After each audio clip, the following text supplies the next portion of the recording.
Okay. Hey, everybody. Thank you for coming back. How's everything going so far? Pretty good? Yeah. Thank you all for being here. I did some stat checks just before I came over here. It looks like there's a little bit over 330 people in person today, which is exciting. But we have another 640 people online digitally listening in and taking part in that piece as well. So not bad for a pandemic con. I'm just super excited that we were able to get the community together. It is absolutely 100% due to our sponsors and the community, and so thanks again to our sponsors and for all the work that they've done.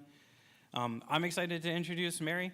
Mary's been here with CactusCon a couple of times. She did a workshop not too long ago, and we were super excited to have her come as a keynote and kind of lead up our activities for today. And with that, I'll just kind of say welcome and thank you for coming. Thank you. Oh, it feels so great to be here. How many people, this is your first in-person conference in the last couple of years? This is the first time I have been up on stage talking in 2 years. I'm like, can I do this anymore? I don't know, people, humans, how this is gonna go. So I think like everybody else, I'm dipping my toes back in the water, getting ready to jump back into things, and I'm really, really excited to be here. So today, what I'm going to talk about is everything I learned about forensics, I learned from Elle Woods. Who here knows who Elle Woods is? And don't be shy. When I first thought about doing this talk, and this is a chick flick, okay? Legally Blonde is the movie that Elle Woods is from, and I'm like, predominantly in this industry, male audience, I'm like, will this resonate with them? And I started asking my male colleagues, have you seen Legally Blonde? Have you seen this movie? And almost every single one of them said yes. So I really hope that you enjoy this talk as much as I've enjoyed the movie Legally Blonde. Now you might be thinking, I'm obviously not blonde and I'm not decked out in pink, so what possibly could I have in common, and what could forensics possibly have in common with Elle Woods and Legally Blonde? And we're gonna find that out.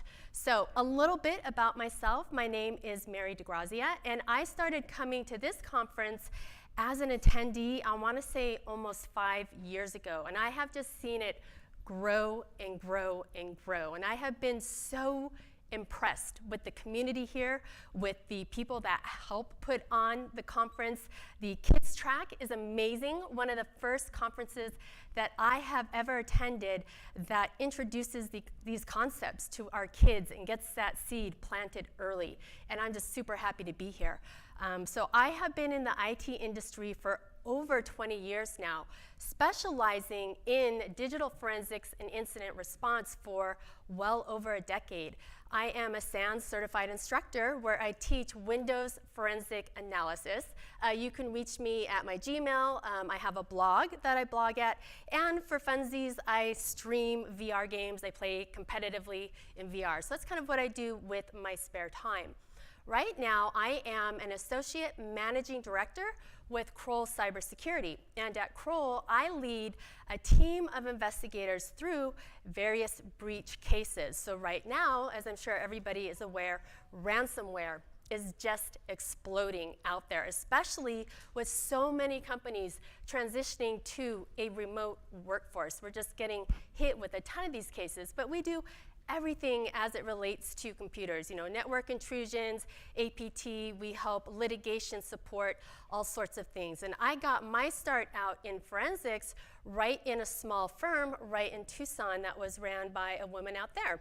And then have just kind of grown throughout the industry, and I have just loved it so much. Okay, so who is Elle Woods? If you have not seen the movie Legally Blonde, she is the protagonist in this movie. And her journey begins when her boyfriend breaks up with her because he needs someone more serious than Elle Woods. What's interesting is this is actually based on a real life character that was born and raised right here in Phoenix, Arizona, Amanda Brown, in the 1970s. And it is kind of her journey as she went through Stanford Law School. And the first time I saw this movie, I loved it. And I don't watch a lot of movies more than once, but this is one that I always found myself, every time I watched it, I enjoyed it. And I felt like I really related to this character. And I began questioning, why do I relate to her? And why do I enjoy, this kind of frilly little chick flick so much? And I began to realize as I watched it, there are a lot of overall life lessons in this, and I really saw how it ties into our industry here, just not forensics, but the cybersecurity industry as well. And one of the first things I picked up on was embracing change. I did not set out on the path to be in digital forensics and incident response. When I went to school, way back when, they pretty much just had 2 degrees, a computer science degree and an InfoSec degree. So I started out my career originally thinking I was going to be actually doing civil engineering. I started out doing civil engineering, I started working in a firm doing civil engineering, and I realized it just wasn't the right path for me. And way back in the 3rd grade, my dad brought home an Apple II Plus. Does anybody here remember the Apple II Plus? Okay, a couple people do. Yeah, so long time ago. And I really loved it. Even back then, I started programming in BASIC, just having a blast with it. I thought I wanted to go down this path of being a civil engineer, and it just wasn't really, I wasn't excited by it. And I remembered how much I enjoyed computers, and I made that switch into computer science. Now, I also have, throughout my career, a lot of people come to me that are looking to make a career change. They've found the field. They attend conferences like this. They're like, wow, cybersecurity, this is really cool. Pen testing, forensics, I really want to get into this. How can I make that change in my career, and how can I transition over from being a sysadmin into something like the cybersecurity field? So I see in our field a lot of change that is always happening. People are even changing verticals within the industry. From pen testing, they go from blue team to red team to purple team. And with Elle Woods, she made this decision to go to Harvard. She's going to get serious, and she is going to get her man back by going to Harvard. And so she set her sights on this goal. And once she decided this is what she wanted to do, she embraced that change. She found out what it was that she had to do to make that happen. And to piggyback upon that, once you see that change coming, once it is that you know what it is that you want to do, and you've embraced that change, you have to put in the time. People aren't just going to come knock up on your door and say like, hey, I heard you wanted to do pen testing, come work with us. You need to attend these conferences. You need to put in the time to make this change happen, whatever it may be in your life, whether it is now you're working remotely and the kids are at home with you all day while you're working. Maybe you're used to being in an office and socializing, and now you're all of a sudden in a different environment, or you've done that career change and you're kind of in an uncomfortable place. You need to embrace that, and you need to put in the time to make this a positive change in your life. So for me, when I first started out in forensics, it was this small company out in Tucson, and the woman that hired me was actually out of the office. The first week I was there, she was out testifying on a big important case. So I came into the office, I sat down at my desk, and I'm like, what do I do now?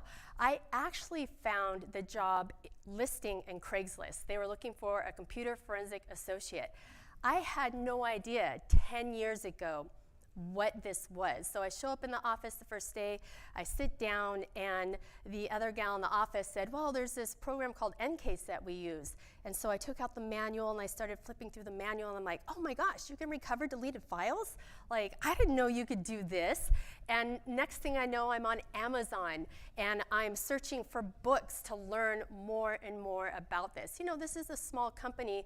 They're not gonna send me off, to a $1,000 training course to learn about it. This is gonna be on-the-job training. So what can I do myself to help learn more about this field that I found that I'm so excited to get into? So books are a great way to learn about this. And this is one of those things where you really go, oh my gosh, am I getting that old?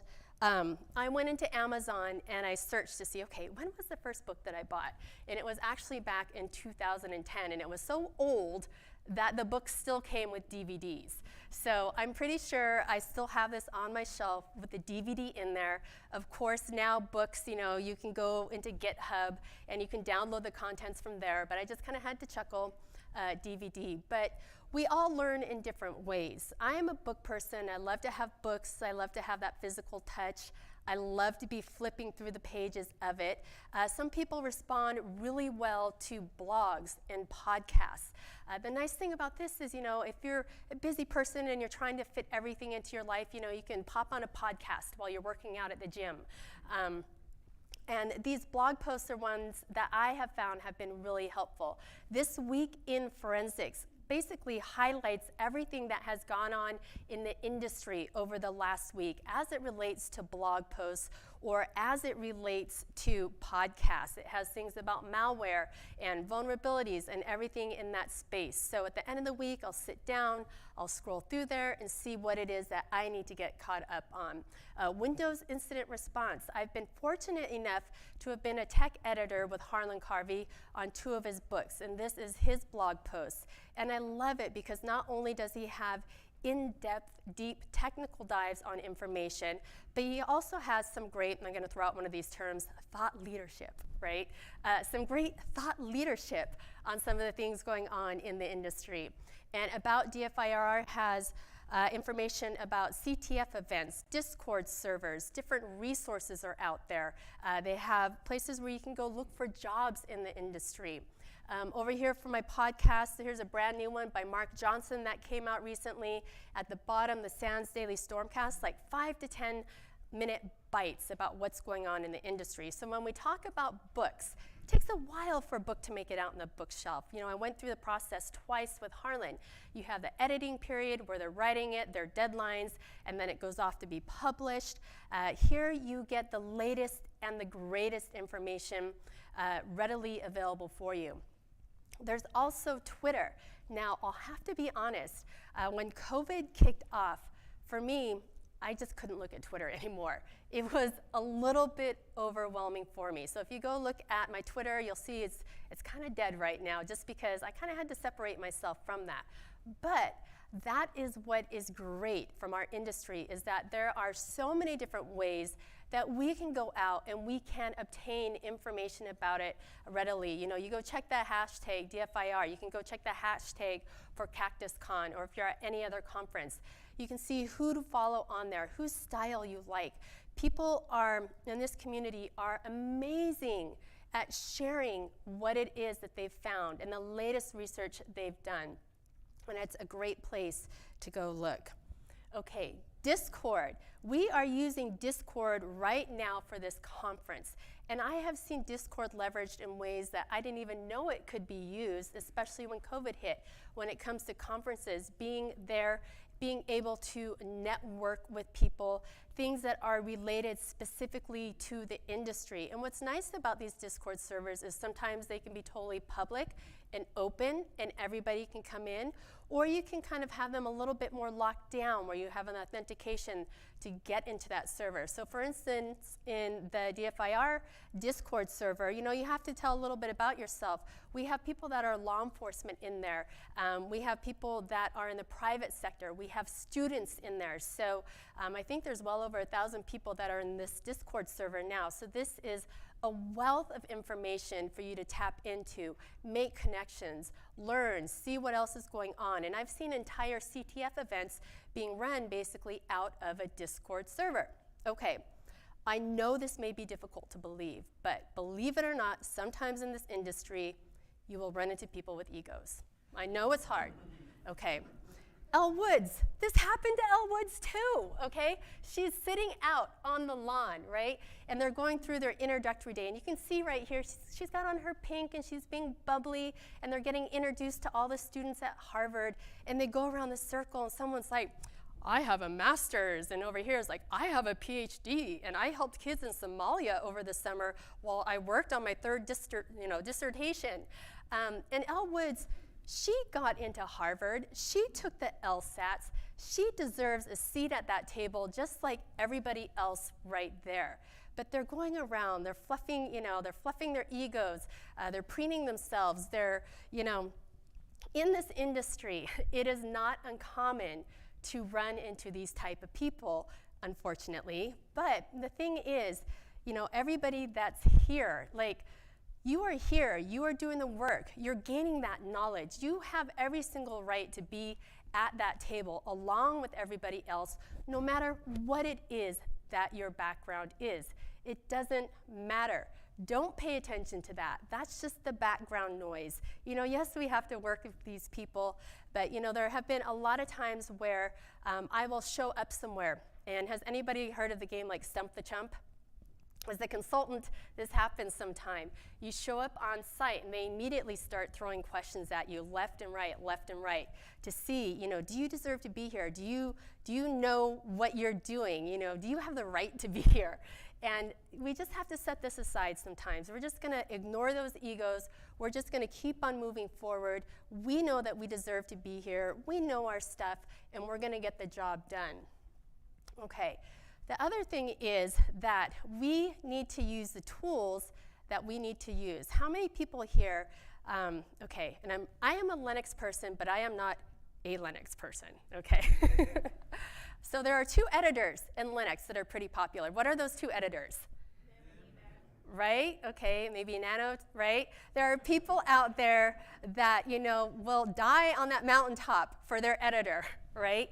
You need to use this tool. You have to use this tool. You should not be using that tool. Don't you know this tool does this and your tool doesn't do that? You know what? At the end of the day, use the tool that you want to do to get your job done. Okay, everybody has their favorite tools, and it's kind of fun to goof around about them and talk about them and argue about them, but don't let that gatekeeping happen. A lot of times in the forensic industry, we will have people reach out and say, like, you should really be using this latest tool to do this. This other tool doesn't parse this information. This is the best text editor out there. You shouldn't be using this text editor. But we all see, visualize, and work differently. A tool that works great for me may not work well for somebody else. That's why we have choices out there. That's why we have multiple tools available to us to do our work. So don't ever be bullied out of using a tool that you like to do because other people in the industry are saying that you shouldn't be using it. Now, that doesn't come without some caveats, which I'll go over in a minute here. But just keep that in mind. Here we have Elle Woods, and you can see, does anybody know the model of this? It's from the early 2000s. Yeah, right. It's I Googled it. It's an iBook Orange. It cost about $1,500 back then and worth about $25 today. Well, you know what? That was about, that was 2020. So with COVID, it's probably worth even more now, right? Because inflation. So use those tools, but there are some things we have to keep in mind when we use tools in our industry. And this applies whether you're doing forensics, whether you're doing pen testing.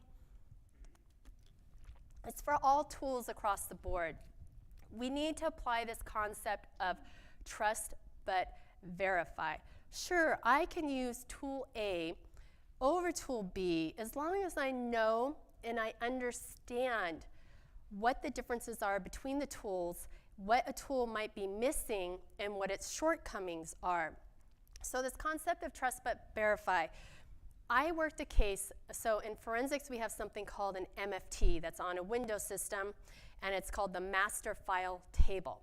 It keeps track of all the files and folders on the system. It has multiple timestamps, and when a file gets deleted, there's simply a flag in the MFT that gets tripped to let the operating system know the file's been deleted, but that record still exists in the MFT, so we can recover information about that deleted file.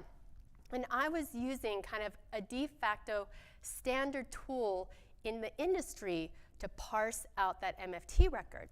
And I noticed something was a little bit off. I was working a case, and the malware typically showed up in a program, directory C, program data, Mozilla.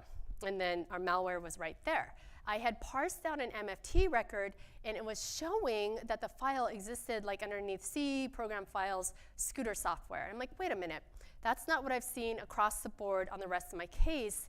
What's going on? And it turned out that the tool was incorrectly parsing out deleted records and giving false information about them. And this is a tool, unfortunately, that was kind of the industry standard tool that everybody was using to parse out the MFT records. So when we talk about different ways to validate our tools, there's a method called dual tool validation. So that means we're going to use two different tools to parse over the data, and each of those tools should have the same result. Now, the downside of this is, believe it or not, both tools can be wrong. So take, for instance, a new browser that's released out in the industry. Maybe they add in a new column to the database, and the new tools don't support that new column. Both tools will parse out the information, but both tools are going to miss that new column because they have not been updated yet at this point in time. Another way that we can validate our data is to use a known data set. So we can go in and we can do that browsing, and we can record the activity that we're doing, and then we can use a tool to parse over it. And we know that tool, what it should be showing us, because we've created that data set. The other thing is we can go in and actually use something like a hex viewer. We can go in and we can look at the raw data itself without even using a tool to parse through it. So when we start talking about internet history and looking at internet history in a forensic manner, we can bypass the tool completely and use something like an SQLite browser to pop open that database, to take a look at it, to make sure that our tools are grabbing all of the information that we need to. So you should always be validating your tools. The native programs, kind of what I just mentioned, I'm using an SQL browser to open it up and to take a look at it. I had a case where it was, what's the free email client by Mozilla? Thunderbird? It was a Thunderbird case, and I had an email profile that was about 20 gigs in size, and I used a program to parse it out, and I think it gave me like 20 emails. And I was like, wait a minute, this is a 20 gig folder.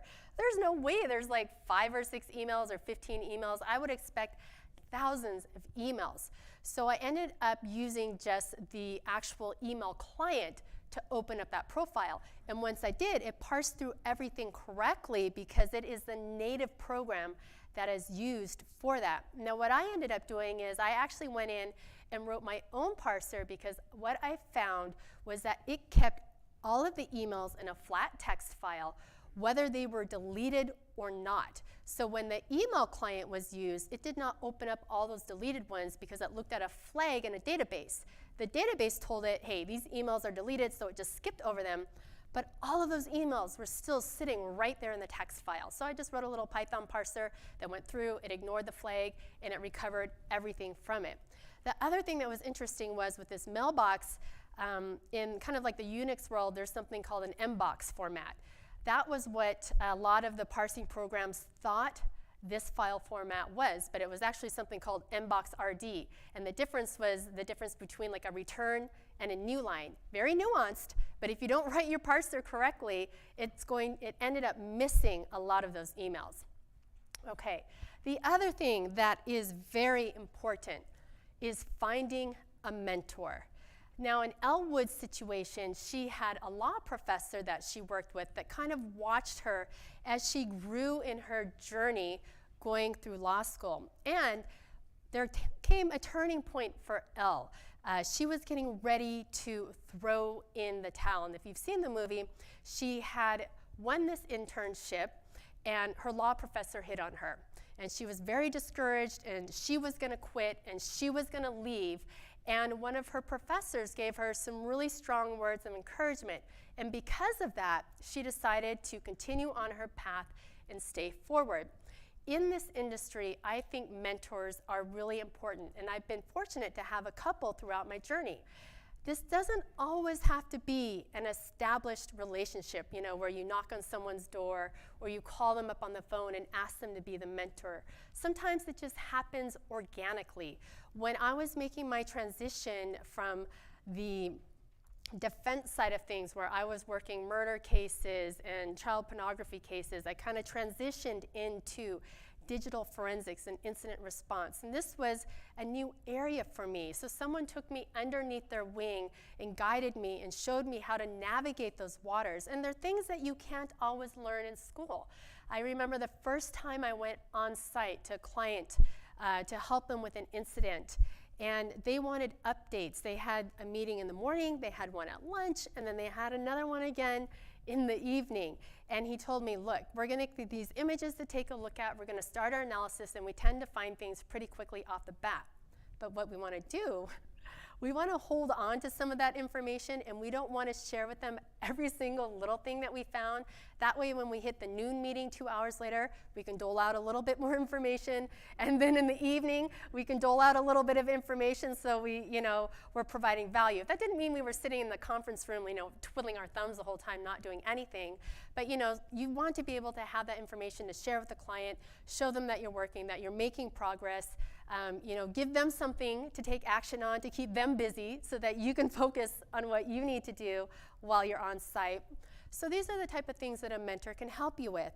The other thing I think we really need to start doing in this industry is we really need to start talking about salaries. I don't know if people have gone onto Glassdoor to try and figure out what you should be asking for in our market, but it is very hard because of what we do. I find these generic job descriptions, cybersecurity expert. Well, what does that mean? Does that mean you're a pen tester? Does that mean you do digital forensics? Does that mean that you do malware analysis? Like, how am I supposed to know how much to go in and ask for a job if I don't have a way to compare salaries? And of course, the thought is that a lot of companies don't want you discussing this information. So finding mentors and meeting those contacts out at conferences like this, having those conversations, people you can confide in and ask that are in your same job vertical or the one that you might want to make a move to, so you know what your value and your worth is and where you should begin those salary negotiations, I think is very, very important. There are also organizations out there that can help a more solidified mentorship process, like the Women in Cybersecurity. They have WESIS. They actually have a mentorship program there. So a young woman coming into the industry can be connected with somebody that's been in the industry for a while to provide that mentorship. The other thing we need to do is we need to help each other. One of my favorite scenes with Elle Woods is when she's going through law school for a little bit, she starts learning the ropes, some of the legal lingo, if you will. She goes and she sees this manicurist. Whenever she's upset, she goes to get her nails done, and she confides in her, and they become friends. And her manicurist broke up with her boyfriend, and her boyfriend still has her dog Rufus, and she wants to go get her dog Rufus back. So Elle Woods goes with her out to see the ex-boyfriend. They approach him, and Elle Woods helps her friend get her dog back. In our community, helping each other is so critical. There is so much information out there to be learned. And you think about this conference and the presenters that we have coming in. They are taking time, a lot of them, out of their free time. They work all day. They're doing their research at night. They are getting their slide sets ready to come in here and share their knowledge with you. And when you start asking those questions and prodding them for information, you in turn are sharing with them and getting their thought processes going as well. And there are multiple ways that we can help each other out in this industry. We can do it in a professional sense. When I show up at a client's site and they're having the worst day ever, I'm there to help them through their incident. I had a client recently that caught a ransomware attack right at the beginning. Their AV caught it. They had endpoint threat monitoring on. It was stopped at one system. the issue was the attackers started calling them up on the phone and threatening them, you need to reach out to us, you need to begin negotiations, you have to pay the ransomware. And, they kind of ignored it because they're like, well, it only affected one system, we caught it, and then it escalated, and finally it ended with a DDoS attack against the company. So they call us amidst all of this panic, and, we're there to help them, hold their hand through this process, and help them through the incident. When we think about law enforcement that's out there looking, for the bad people, or pen testers that are helping a company get more secure, or helping each other out professionally. The other thing that we can do is we can share our experiences, just like I talked about. The presenters that are here this weekend that are sharing their knowledge with you. I think a lot of the things that I have learned on this industry have all been things that have been shared with people that are out there. They're doing the work, they're sharing their research, they're doing their blog posts. When a brand new vulnerability comes out, these are the people that are putting the tweets out there so that we can immediately begin securing our environments. They're putting honeypots out there and letting us know what the IOCs are. We are helping each other. We cannot know it all. I have an area of expertise, and mine is host-based forensics. There are other people out there that specialize in malware, pen testing, all of these things. The more that we share this information among us, the stronger our community gets as a whole. And once again, community. This is huge, and I think it's one of those core values around CactusCon and everything that happens here. And we're here today because of everybody that's been willing to do the sharing. I remember the first time I put out a blog post, it was terrifying for me. And not a lot of people might want to take that step and do that. So you might be thinking to yourself, well, I'm not really a presenter, and I don't blog. What can I do to help out the community from my standpoint? And something as simple as, if you find a bug in a tool, go to the GitHub page and mention that bug. A lot of times people find bug in the software and they're like, oh, it doesn't work, and they just move on and they download the next tool. Reach out and let that tool out there know that you had an issue with it. If you find something, a new vulnerability, or you find a cool new forensic artifact, but you're not a blogger and you don't really tweet and you're not up in social media, reach out to somebody that is and share that information with them and let them explore that and blog post it and push it out. There are still ways that we can help each other in this community to advance forward. Okay, the next thing we need to do, I talked earlier about egos. Now this doesn't mean,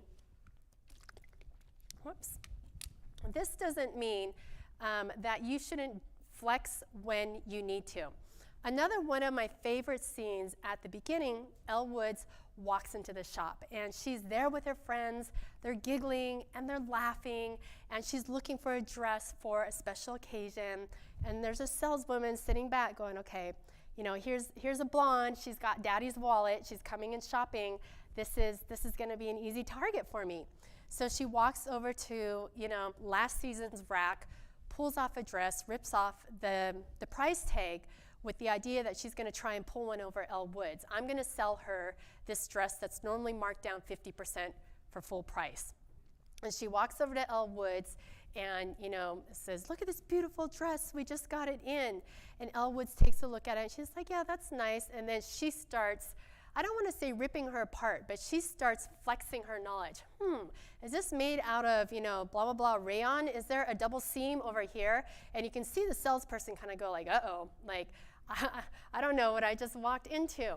And so Elle flexes when she needs to. She lets people know her knowledge base and that they cannot mess with her. And I think that is one of the things that I really like about this movie is overcoming people's preconceived notions of you that could potentially be based on a stereotype. And this applies, not just to women in the industry. This applies to, whether your ethnical background, maybe what gender you identify. All of us have something about us that makes us unique. And sometimes people will make assumptions based off of that and your capabilities based off of that. So don't be afraid to flex your knowledge when you need to flex your knowledge. I remember being on a call once, and as I've kind of grown over my career, I used to do a lot of the examinations, boots on the ground. I did Windows forensics, Linux forensics, Mac forensics, and now I'm in a management role, so I manage a team and I manage people.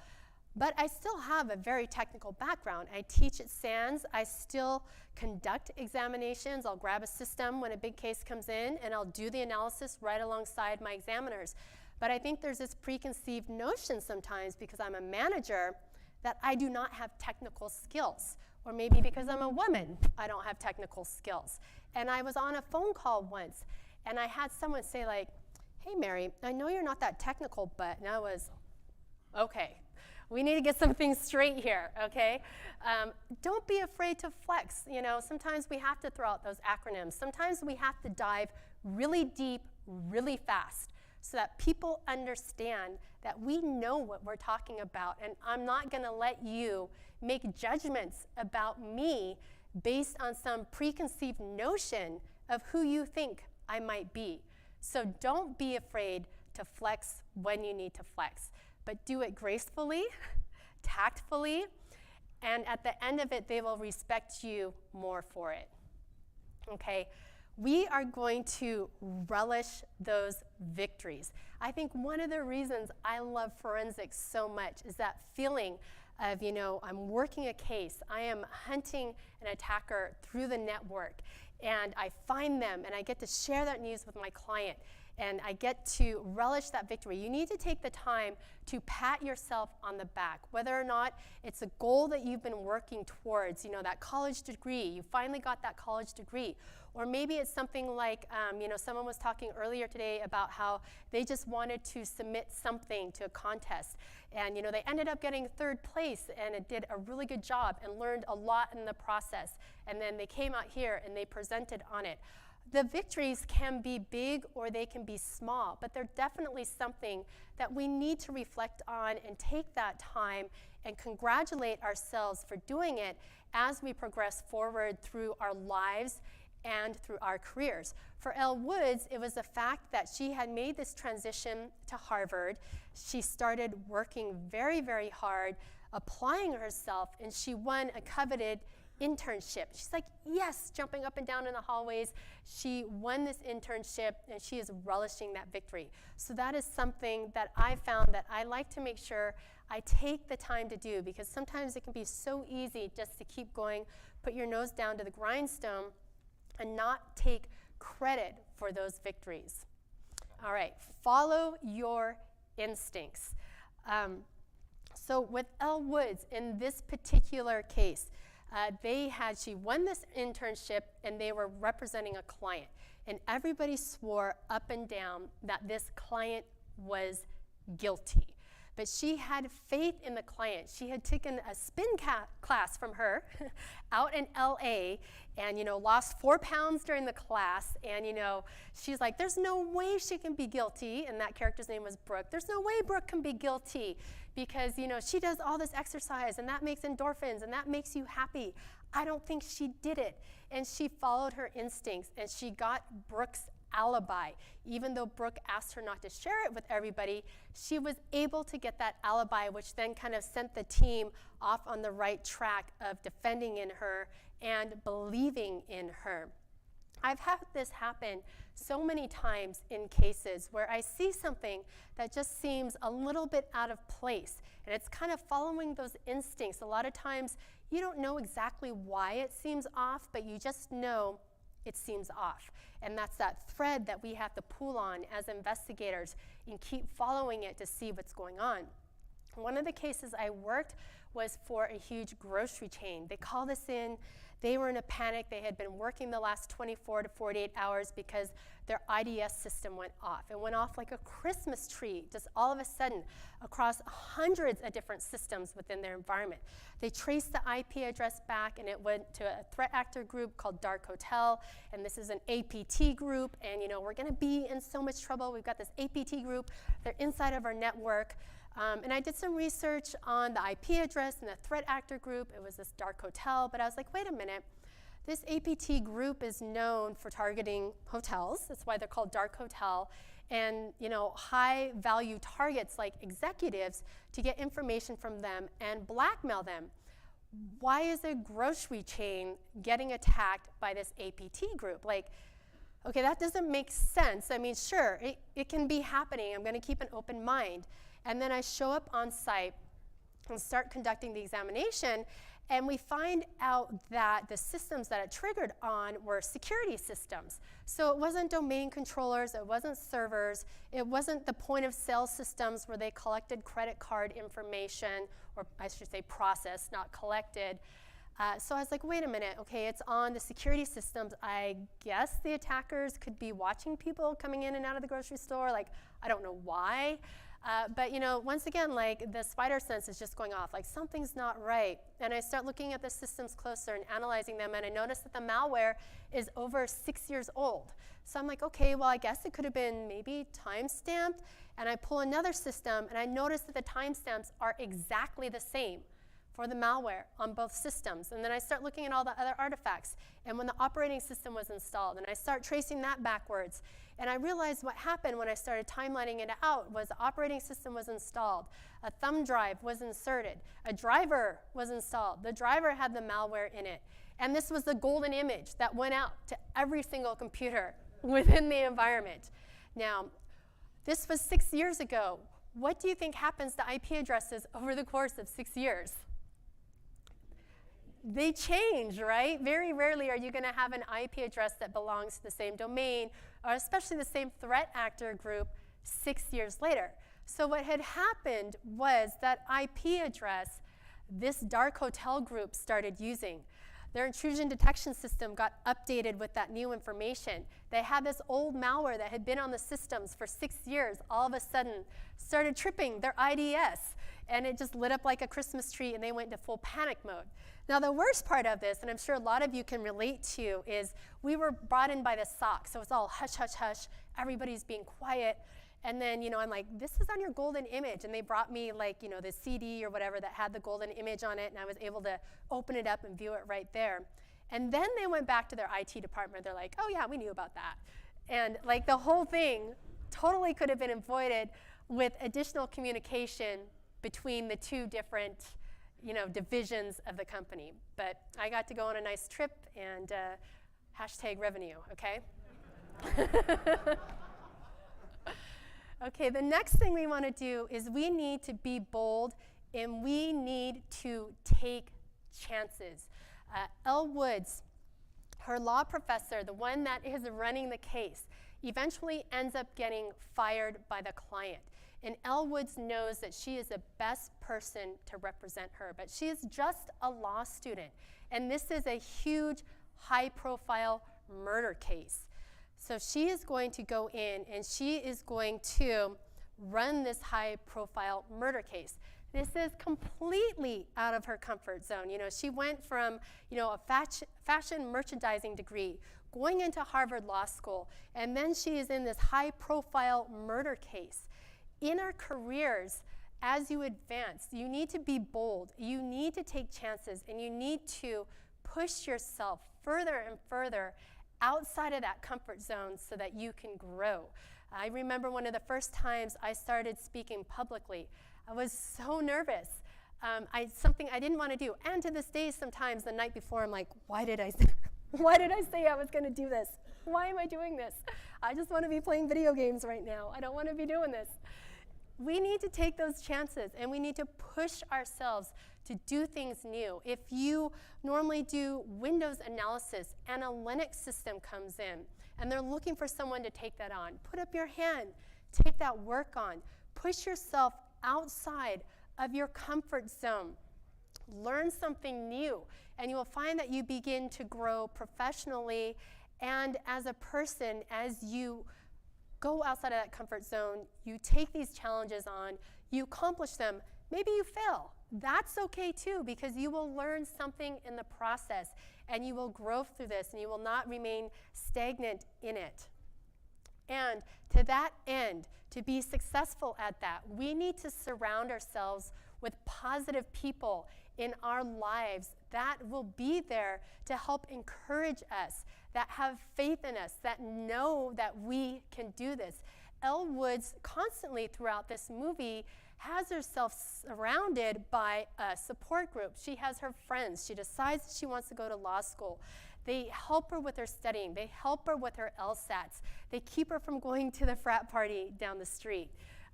She has her soon-to-be boyfriend that encourages her. In the middle of the testimony, she has an unsure moment, like she starts to buckle a little bit and she's not so sure of herself.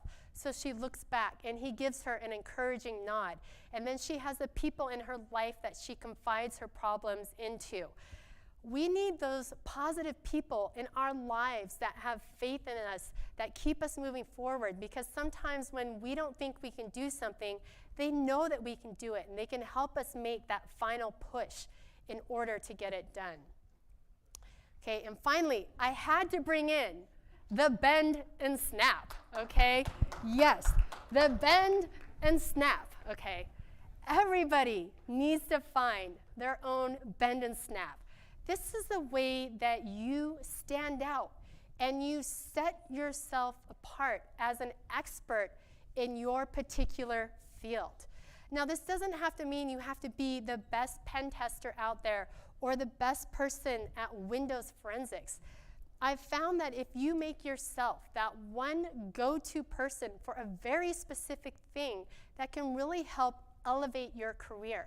For me, it was my Python scripting and programming. Now, could I tackle a whole, I don't think I would ever work 40 hours as a programmer. Kudos to anybody out there that does. But I found that Python worked really well for me for scripting. And then I really used it for timelining. And I developed this whole process using Python to timeline out forensic artifacts. And I became the go-to person for that. I also became a go-to person for using that scripting to decode malicious PowerShell scripts that we began finding in cases. We have go-to people for AWS. We have go-to people for Office 365. We have go-to people for PowerShell. So find that thing that you love. Spend some extra time on it. Become that go-to person, and you will become valuable to those around you for something that you love to do. They'll come and ask you to do something, and you'll be like, heck yes, I love working with PowerShell. I love working with AWS, and you will become a valuable person. So find that bend and snap. Okay, and finally, when it all comes down to it, you do you at the end of the day. Elle Woods remains true to who she is throughout the whole course of her journey. She is still, kind of that blonde, bubbly blonde person that we have all known to come and love. Don't change who you are to conform to what you think people think you should be, right? Just do you, keep doing what you're doing, find what it is that you love to do, and keep at it. All right, so that's my keynote. Thank you, everybody, for attending today.